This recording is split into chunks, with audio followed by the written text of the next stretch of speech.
Una primera pregunta al presidente Barack Obama. Oh. Sí. First question, Jim Costa. Gracias, President Castro, para su hospitalidad en La Habana, and thank you, Mr. President. In your meeting with President Castro, what words did you use to urge him to pursue democratic reforms and expand human rights here in Cuba? Will you invite President Castro to the White House? We know he's been to New York. And why did you not meet with Fidel Castro? And President Castro, mi padre es cubano. Él se fue para los Estados Unidos cuando era joven. My father's Cuban. He left for the United States when he was young. Ve una dirección nueva y democrática para su país. Do you see a new and democratic direction for your country? Y, por favor, señor, ¿por qué tiene prisioneros políticos cubanos? Why do you have Cuban political prisoners? ¿Y por qué no los suelta? Y, por favor, una pregunta más. ¿A quién prefiere? Hillary Clinton or Donald Trump? Gracias.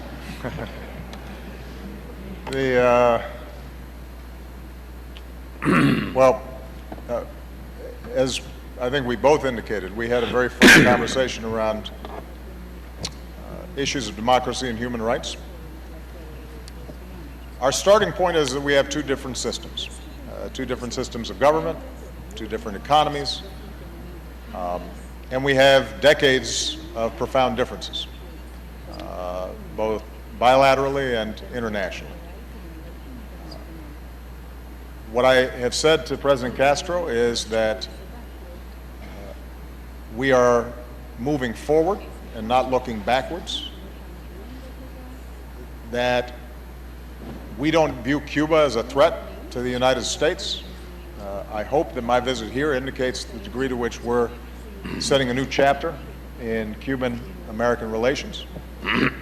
But as is true with countries around the world where we have normalized relations, we will continue to stand up for basic principles that we believe in. America believes in democracy. We believe that freedom of speech and freedom of assembly and freedom of religion are not just American values, but are universal values. They may not express themselves exactly in the same way in every country. They may not be enshrined in the founding documents or constitutions of every country the same way or protected legally in exactly the same ways, but the impulse, the human impulse towards freedom, the freedom that Jose Marti talked about, we think is a universal longing. President Castro, I think, has pointed out that in his view, making sure that everybody's getting a decent education or health care, has basic security in old age, that those things are human rights as well. I personally would not disagree with that.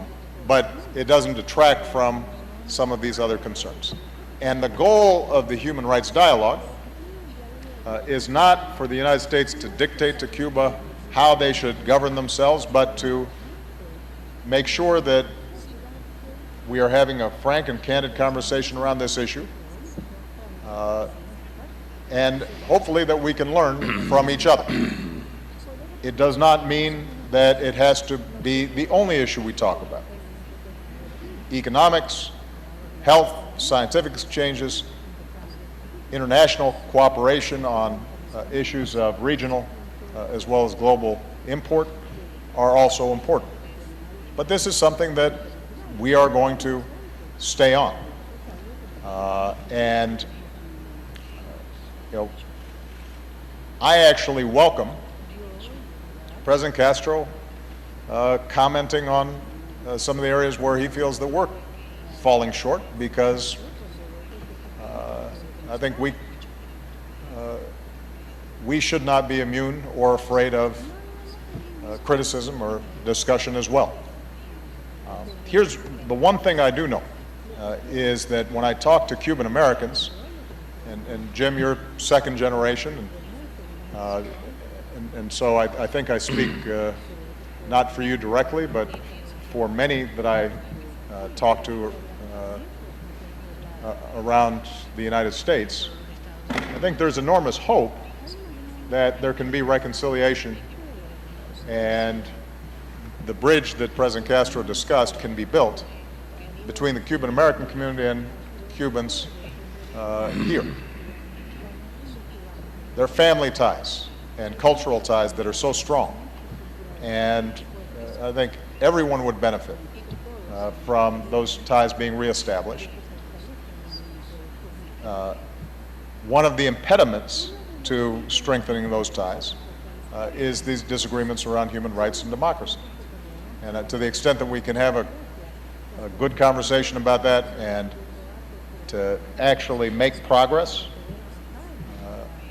that I think will allow us to see the full flowering of a relationship that is possible. In the absence of that, I think it will continue to be a very powerful irritant.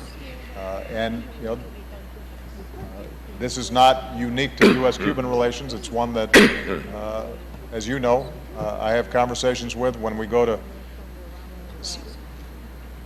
bilateral meetings with some of our very close allies, as well as countries that we don't have as close of a relationship to. But I think it is something that that matters. And I've met with people who've been subject to arbitrary detention, and that's something that I generally have to speak out on because I hear from them directly and I know what it means for them. Go ahead. Excuse me.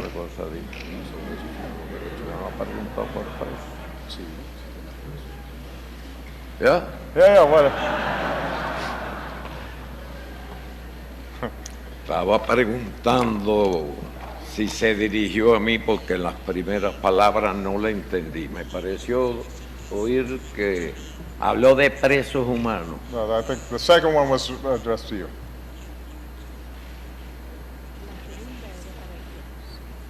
Ah, presos. And Trump and Hillary. ¿A quién? ¿A él o a mí? Para él, para su, señor presidente Castro. ¿Qué dijo de los presos políticos? ¿Qué pregunta concreta hizo de los presos políticos? Sí. Si hay presos políticos. Preguntó si hay presos políticos. Su país tiene prisioneros políticos cubanos. Está bien, es la única que no te voy a suelta? permitir. Dame la lista ahora mismo de los presos políticos para soltarlos. Menciónalo ahora. ¿Qué preso político? Dime el nombre o los nombres. O cuando concluya la reunión me da una lista con los presos. Y si hay esos presos políticos, antes de que llegue la noche van a estar sueltos. Ya. Una pregunta. ¿Y Donald Trump o Hillary Clinton, President Castro? Una pregunta al presidente Raúl. Boris. Saludos para el presidente Obama y para el Yo presidente. todavía no puedo votar en los Estados Unidos.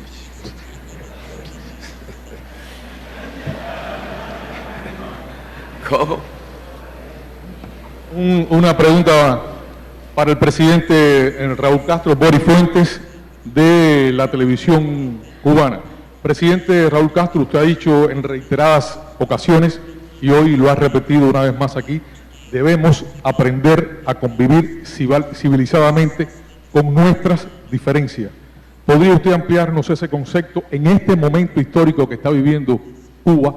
Y también, de paso, una pregunta pequeña para el presidente Barack Obama. Presidente Obama, ¿podría el gobierno de Estados Unidos dar mayores pasos para eliminar el bloqueo de Estados Unidos durante su gobierno y no tendría que vivir una generación más de cubanos bajo este bloqueo económico y financiero contra Cuba?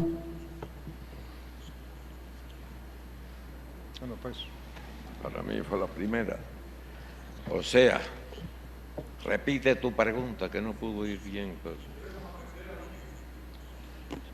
Usted ha dicho en reiteradas ocasiones Hoy, lo ha repetido otra vez, debemos aprender a convivir civilizadamente con nuestras diferencias. Bien, el propio presidente Obama se ha estado refiriéndose a eso. Hemos dado los primeros pasos, bastante para ser los primeros, y debemos continuar dando esos pasos. Y estoy seguro de que lograremos convivir pacíficamente en un ambiente de colaboración mutua, como ya lo estamos haciendo en algunos aspectos, en beneficio de ambos países, en beneficio de otros países, como ya lo hemos hecho modestamente en Haití, cuando el cólera, y en África con el ébola, como él se refirió.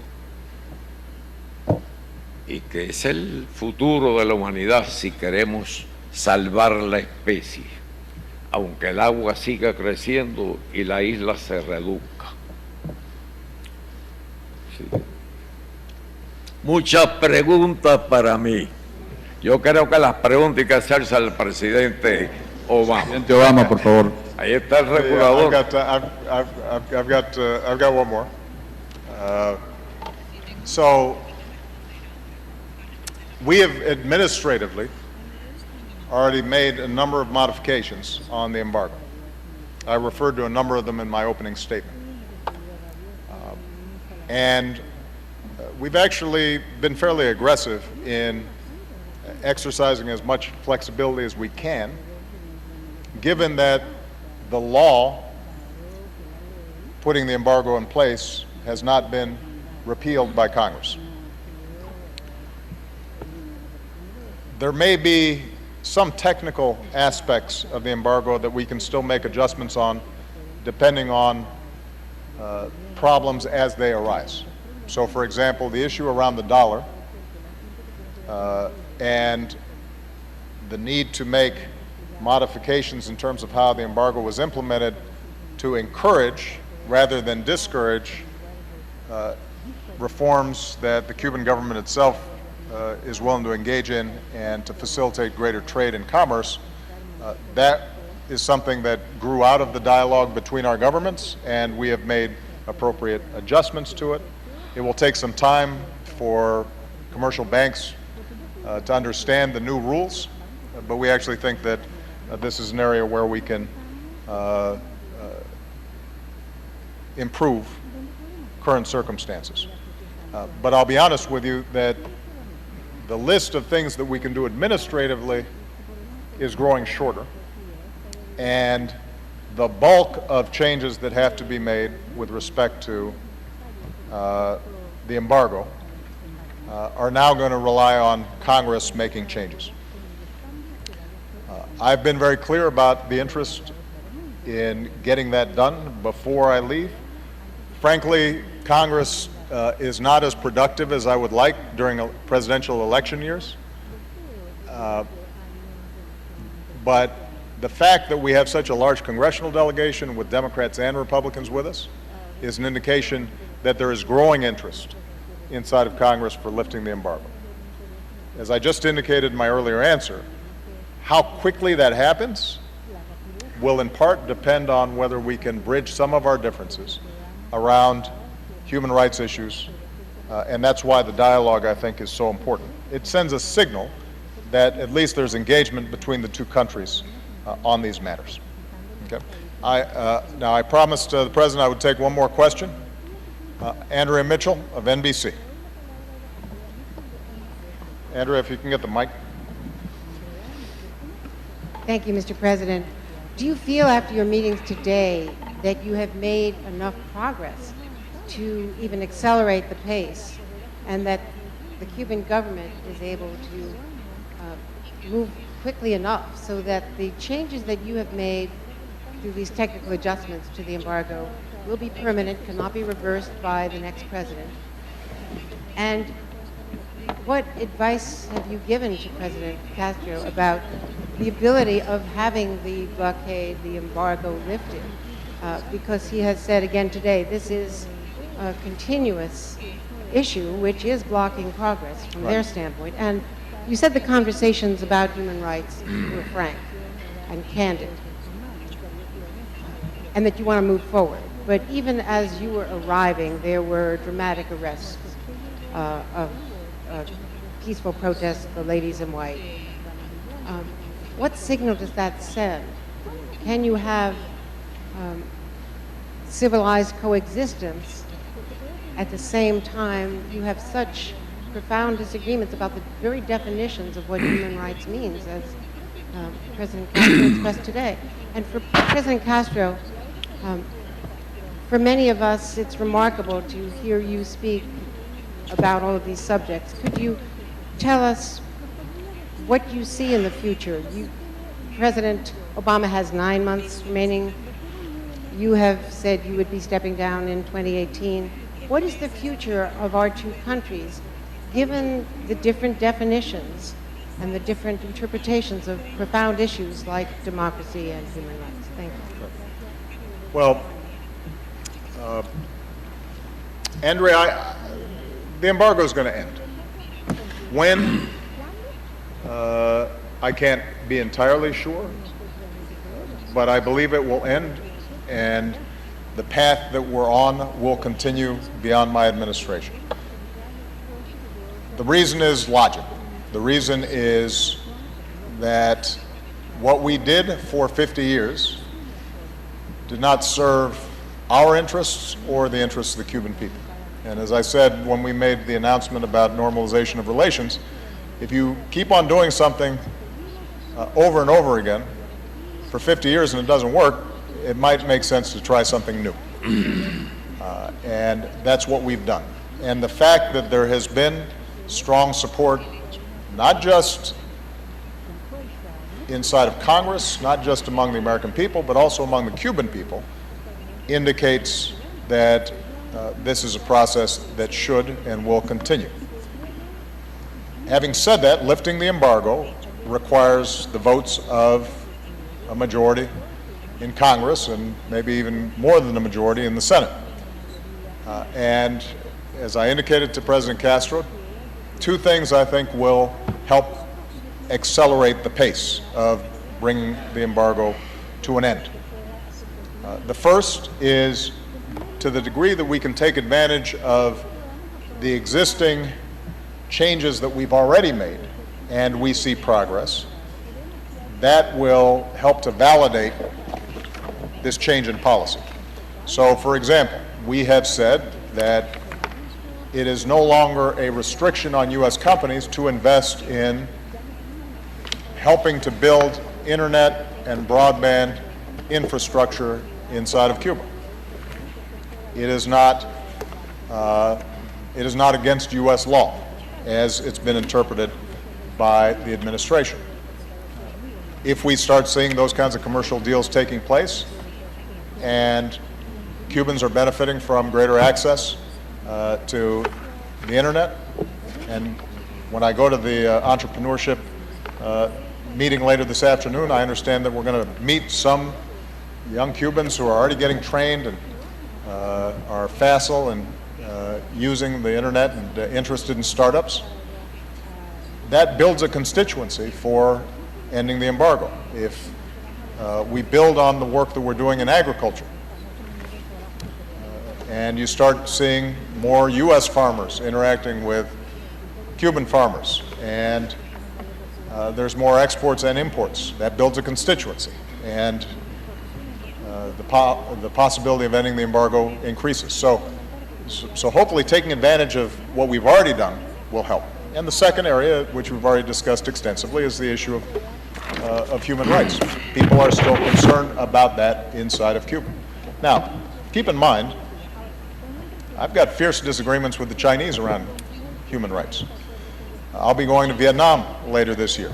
I have deep disagreements with them as well. When we first visited Burma, people questioned whether we should be traveling there because of long-standing human rights violations in our view. And the approach that I've taken has been that if I engage frankly, clearly, stating what our beliefs are, but also being clear that we can't force change on any particular country. Ultimately, it has to come from within. Then that is going to be a more useful strategy than the same kinds of rigid disengagement that for 50 years did nothing. I guess ultimately what this comes down to, Andres, I have faith in people. I think that if you meet Cubans here and Cubans meet Americans and they're meeting and talking and interacting and doing business together and going to school together and learning from each other, then they'll recognize people are people. And in that context, I believe that change will occur.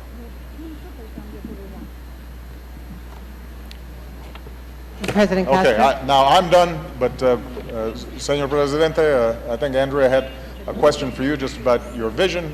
It's up to you. He did say he was only going to take one question. I was going to take two, but I leave it up to you if you want to address that question. Por favor. Andrea's, she's one of our most esteemed journalists in America, and I'm sure she'd appreciate just a short, brief answer. Andrea, Mr. President. sí, cómo no. El otro día le hizo una pregunta al canciller nuestro, ¿eh? Andrea. Le están preguntando a usted, pero tenemos que concluir. Hay un programa. Yo sé que si me quedo aquí hacen 500 preguntas. Yo dije que iba a contestar una, voy a contestar 1:30. Ya el presidente Obama me ayudó con la respuesta. Andrea, es usted. Bien, Andrea. Yo leí algo aquí de lo que pienso de los derechos humanos, pero ahora soy yo el que le voy a hacer una pregunta a usted. En las instituciones ya reconocidas hay 40 y cuánto, 40 de sí. Instrumento internacional, etcétera. ¿Cuántos países, Andrea, del mundo cumplen los 61 derechos humanos? Eso es señalado ahí. Y civiles, en su conjunto. ¿Qué país los cumple todos? ¿Lo sabe usted? Yo sí. Ninguno. Unos cumplen unos, otros cumplen otros. Y entre esos estamos nosotros. De esos mencionados 61 son. Cuba cumple 47. Habrá otros que cumplan más y muchos que cumplen menos. No se puede politizar el tema de los derechos humanos. Eso no es correcto. Si se persigue con esos fines, vamos a seguir con lo mismo. Por ejemplo, para Cuba, que no los cumple todos, el derecho a la salud. ¿Usted quiere un derecho más sagrado que el derecho a la salud?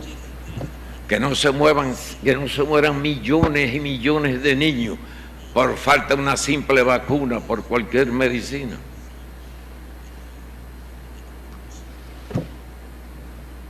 Por ejemplo, ¿usted está de acuerdo con el derecho a la enseñanza gratuita para todos los nacidos en cualquier país? Creo que hay muchos países que no consideran eso un derecho humano. En Cuba, empezando que todos los niños nacen en hospital y ese mismo primer día son inscritos. Porque cuando las madres están en un estado avanzado de su embarazo, se les conduce a los hospitales muchos días antes, o en algunas casas o locales adjuntos, muchos días antes del parto, para que todos nazcan en hospitales, no importa en qué isla la montaña viva, ni sus condiciones económicas. Tenemos también otros muchos derechos. Derecho a la salud, derecho a la enseñanza. Usted considera, por ejemplo, el último ejemplo que le voy a sacar, o le voy a exponer. ¿Usted cree que por un trabajo igual un hombre gane más que una mujer solo por ser mujer?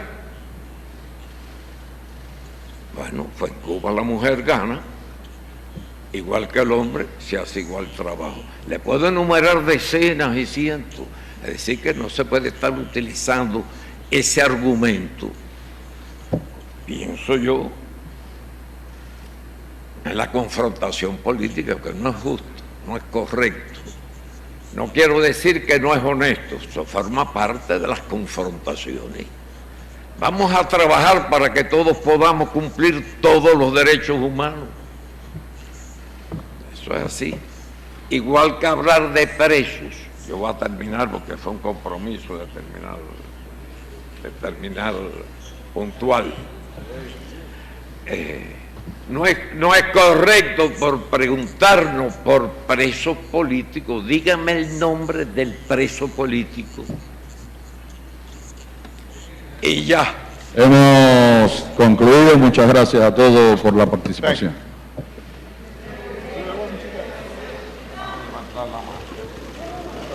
Oh, come on, get down.